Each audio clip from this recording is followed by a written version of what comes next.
کیا آپ رشتوں کی بندش سے پریشان ہیں یا شادی میں بار بار رکاوٹ آ رہی ہے؟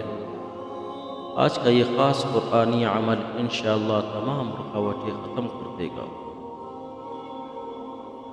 آپ نے روزانہ نماز عشاء کے بعد اول و آخر 11 بار درود ابراہیمی پڑھنا ہے، اور پھر پورے یقین کے ساتھ سورۃ الاحزاب جو قرآن پاک کی ایک سورت ہے اس کی ایک بار تلاوت کرنی ہے۔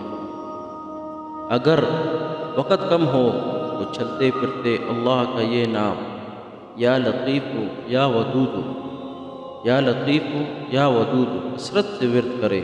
یاد رکھیے، یقین جتنا پکا ہوگا اثر اتنا ہی جلد ہوگا۔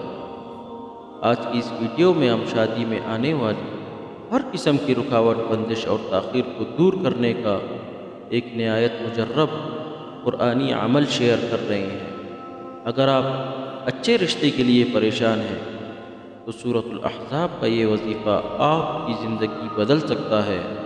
اللہ پر مکمل بھروسہ رکھ کر یہ عمل کریں اور اپنی مراد پائیں۔ اللہ تعالیٰ تمام پریشان حال بہن بھائیوں کی نصیب اچھا کرے۔ آمین ضرور لکھیے اور دوسروں کی بھلائی کے لیے یہ ویڈیو شیئر کریں۔